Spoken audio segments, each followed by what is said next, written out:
This is the true story of Louis Zamperini, a man who endures the unthinkable, yet holds on to hope when everything seems lost. As a child, Louis is known for being wildly mischievous. His behavior constantly troubles his parents, neighbors, and everyone around him. He steals, drinks alcohol, smokes cigarettes, and often ends up getting punished by his father, who tries to discipline him with harsh beatings. Yet none of this seems to affect Louis. Despite his rebellious nature, his older brother never gives up on him. One day, after Louis gets caught doing something wrong and tries to escape, his brother sees him sprinting across the field. Impressed by his speed, he encourages Louis to channel that energy into running and begins training him. At first, Louis doubts himself. He says he's not like others, not strong enough, and doesn't believe he can succeed. But his brother reassures him, saying, "If you can endure pain, you can compete." He urges Louis to practice harder than anyone else, and promises that if he doesn't give up, he'll win. Otherwise, he warns, one day Louis might end up begging on the streets. Louis still struggles with self-belief, but his brother's unwavering faith inspires him to start training seriously. Soon, Louis enters a school race. Initially, he falls behind, but when his brother cheers him on, something shifts. He pushes himself and finishes strong. From that moment, Louis dedicates himself to running. His brother rides a bicycle behind him during practice, motivating him every step of the way. As Louis keeps running, time passes and he grows older. Eventually, he competes in major races and starts winning.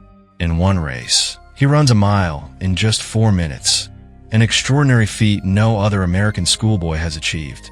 This record-breaking performance earns him a spot in the Olympics. As he prepares to leave, he asks his brother to come along. His brother hesitates, saying Louis isn't likely to win. Louis admits he knows that, but promises to prove himself in the next Olympics. When his brother mentions Tokyo, Louis confirms that's where he plans to shine. As Louis boards the train, his brother leaves him with a powerful message. A moment of pain is worth a lifetime of glory. It's a reminder that life brings moments when we feel broken, ready to give up. But if we choose to fight through those moments, everything can change. With that, Louis sets off toward the Olympics, carrying hope, determination, and the dream of making history. At the Olympics, Louis competes in the 5,000-meter race. Throughout most of the rounds, he trails far behind the other runners. But in the final lap, he sprints with such intensity that he sets a new world record for the fastest final lap ever completed in Olympic history. This takes place in the 1936 Olympics, and it becomes a defining moment for Louis. Inspired by this achievement, he dreams of participating in the next Olympic Games, scheduled for 1940 in Tokyo, Japan. He hopes to represent his country and bring home a medal. But that dream is shattered when World War II breaks out, and the 1940 Olympics are canceled. The story then jumps forward to 1943, deep into the war. At this point, Louis serves in the U.S. military as a bombardier. He's part of a crew that flies missions to attack enemy bases, dropping bombs, and carrying out dangerous operations. Louis continues to train, keeping up his running even during wartime. One day, while he's out running with a friend following behind in a Jeep, other crew members arrive with urgent news. This time, they're not heading into battle. They're being sent to search for missing soldiers, believed to be stranded somewhere in the ocean. The team sets out on this rescue mission, but their aircraft is in poor condition. Mid-flight, technical issues arise, and the plane crashes into the sea. Most of the crew perish in the crash, but 3 survive. Louis is one of them. The survivors find themselves floating in the vast ocean, with only 2 life rafts, a few pieces of chocolate, and a small amount of water. Louis takes charge, suggesting they ration the food carefully. 1 piece of chocolate in the morning and 1 in the evening, and no one should drink more than 2 sips of water a day. He knows rescue could take days, maybe longer. As they drift across the endless sea, hope begins to fade.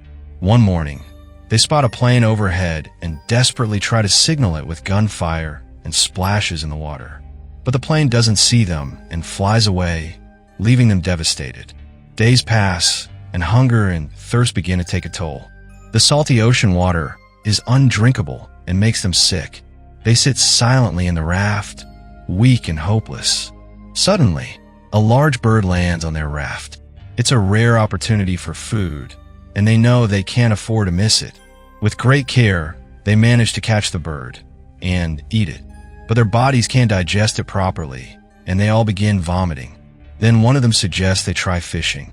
They still have bait, and using it, they begin catching fish. Slowly, they start getting food again, giving them a small but vital chance at survival.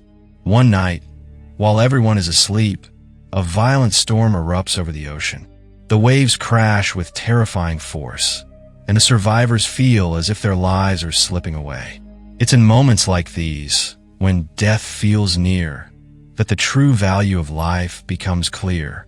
In that desperate hour, Louis silently prays to God, promising that if he's saved, he will dedicate his entire life to serving him.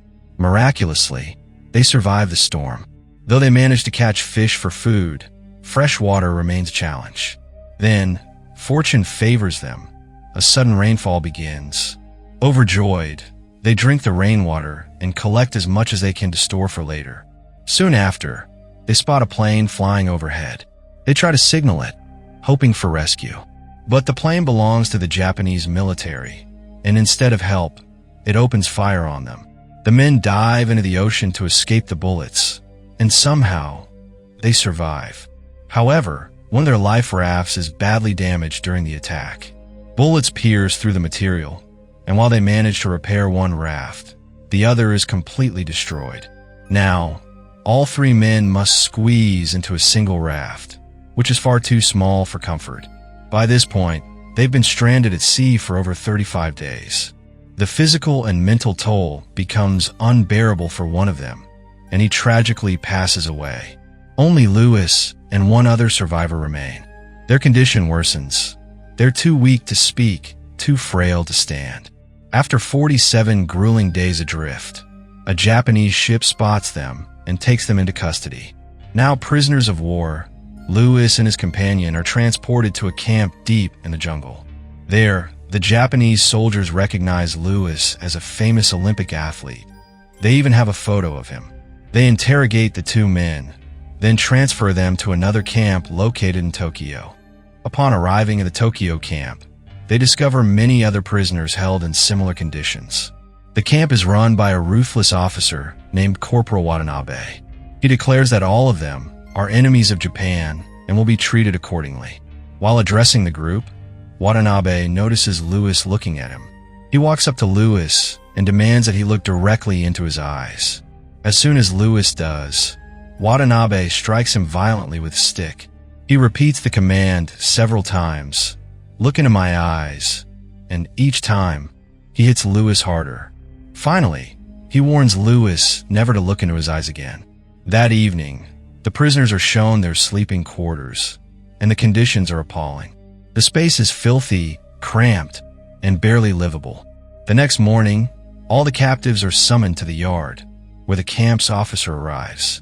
He announces that among them is a cook from Australia and an Olympic athlete. Then he asks, "Who is the Olympian?"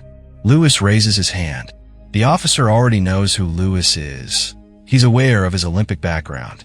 To humiliate him, the officer arranges a race between Louis and one of his own men. Louis gives it his all, but exhaustion overtakes him, and he collapses before the finish line. The officer responds with brutal violence, beating Louis severely with a stick. His hatred for Louis seems personal, far deeper than his disdain for the other prisoners. Few days later, a group of men from a radio station arrive at the camp. They inform Louis that the American government has declared him dead. His family believes he's no longer alive. They ask if he'd like to send a message to his loved ones. Louis agrees and records a message, telling his family that he's alive and safe. After the broadcast, the men offer him a deal. They hand him a paper filled with propaganda against America and ask him to read it on air. They promise he won't be sent back to the camp and will instead live comfortably. But Louis refuses. He says the contents are false, and he won't speak lies. As a result, Louis is returned to the camp. Upon his arrival, the officer binds Louis's hands behind his back and confronts him. He tells Louis that he saw strength in him from the very first day. He even believed they could become friends. But then he adds, "An enemy of Japan can never be my friend." He accuses Louis of being disrespectful and disobedient, and declares that today he will teach him respect. He gathers all the soldiers and prisoners and orders each one to punch Louis in the face. No one wants to do it, so the officer brings out Louis's friend and begins beating him, threatening to continue unless Louis is hit. To protect his friend, Louis urges everyone to go ahead and hit him.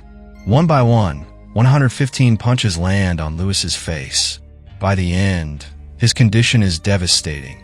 His body broken, his spirit tested, but his will still unshaken. Few days later, a rare moment of relief arrives in the lives of Louis and the other prisoners. They receive news that the cruel camp officer has been promoted and transferred elsewhere. But that sense of hope is short-lived. One night, their camp is bombed, and the entire facility is reduced to ashes. The surviving prisoners are relocated to another camp. As they stand in line during the transfer, Louis spots the same officer. He's back. The sight of him makes Louis's legs tremble, and he nearly collapses, but a fellow prisoner catches him just in time. The officer walks up to Louis and demands, "Why won't you look me in the eyes?" Louis avoids eye contact, but the officer strikes him hard on the head with a stick. The next day, all the prisoners are forced into grueling labor. Their new task is to load coal onto boats, a job that pushes them to their physical limits. One day, while Louis is working, he descends from a height and is suddenly shoved by a Japanese soldier. He falls hard, injuring his leg badly. The work is relentless, and everyone is suffering. Exhausted, Louis pauses for a moment to rest. That same soldier who pushed him earlier grabs him and drags him to the officer. And there are a lot of wooden locks there. What follows is one of the most iconic scenes in the entire film, the very image featured on the movie's poster. The officer then tells Louis to pick up that wooden lock, but the wood is very heavy, and Louis is already weak. With great difficulty, he lifts it and places it on his shoulder. Then the in-charge says, "Now lift it above your head." Struggling, Louis somehow manages to raise it over his head. The officer warns the guards, "If he drops it, shoot him." Louis tries to hold it up, but the beam slowly begins to sink below his head. Everyone around him freezes. The prisoners stop working. Even the Japanese soldiers stare at Louis in silence. He stands still, gasping for breath. Then, with fierce determination, Louis locks eyes with the officer and lifts the beam high above his head once more. He refuses to look away, staring directly into the officer's eyes. The officer shouts, "Don't look at me," but Louis doesn't flinch. He keeps staring. The officer repeats the command, but Louis holds his gaze. Enraged, the officer charges toward him and strikes him brutally with the stick. Yet Louis continues to look him in the eyes. The officer throws the beam aside and begins punching Louis repeatedly. In that moment, Louis remembers the days he spent running, pushing through pain, chasing victory. Somehow, in this brutal scene, Louis conquers his fear and his suffering. He proves what his brother once told him. A moment of pain is worth a lifetime of glory. The officer beats him so viciously that even he becomes exhausted. Louis is left so broken he can't even stand. He spent the entire night lying there, motionless, his body shattered but his spirit unbroken. One day, all the prisoners are gathered outside. An officer steps forward and announces that the war is nearing its end. As a gesture of goodwill, he invites them to bathe in the Hakura River. The prisoners are hesitant, fearing it might be a trap. With heavy hearts and cautious steps, they walk toward the river, unsure of what awaits them. As they stand in the water, a plane appears in the sky. As it draws closer, they realize it's from their own country. The sight fills them with overwhelming joy. In that moment, they know the war is truly over. From the aircraft, food is dropped down to them. The prisoners cheer, laugh, and celebrate. Finally tasting freedom and relief, after years of suffering. While others enjoy the food, Louis quietly walks toward the cabin, once occupied by Corporal Watanabe. But the officer is gone.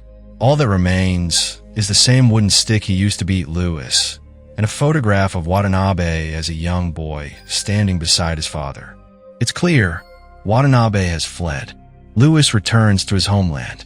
The moment he steps onto American soil, he kneels down and kisses the ground. He reunites with his mother, father, and brother, embracing them with tears of joy. In 1947, Louis gets married and later becomes a father to a son and a daughter. You might remember, when Louis was stranded at sea during the storm, he made a promise to God. If he survived, he would dedicate his life to a higher purpose. And he keeps that promise. Through his struggles, Louis learns that the path forward isn't through vengeance, but through forgiveness. Years later, Louis returns to Japan. He seeks out the very people who once held him captive. One by one, he forgives them, offering peace instead of resentment. But the one man who inflicted the most pain, Watanabe, refuses to meet him. Still, Louis finds closure. He had once dreamed of running in the Olympics held in Japan, a dream that was crushed when the 1940 Games were canceled due to World War II. But Louis fulfills that dream in a different way. At the age of 80, he carries the Olympic torch through Japan, running with pride and resilience. Many scenes in this film are shown as flashbacks, but in this explanation, we've shared the story in chronological order to help you connect with Louis's journey more deeply. When you watch the movie, you'll notice how the flashbacks are woven into the storytelling. If you'd like to see more videos like this, don't forget to subscribe to our channel and hit the bell icon so you never miss an update.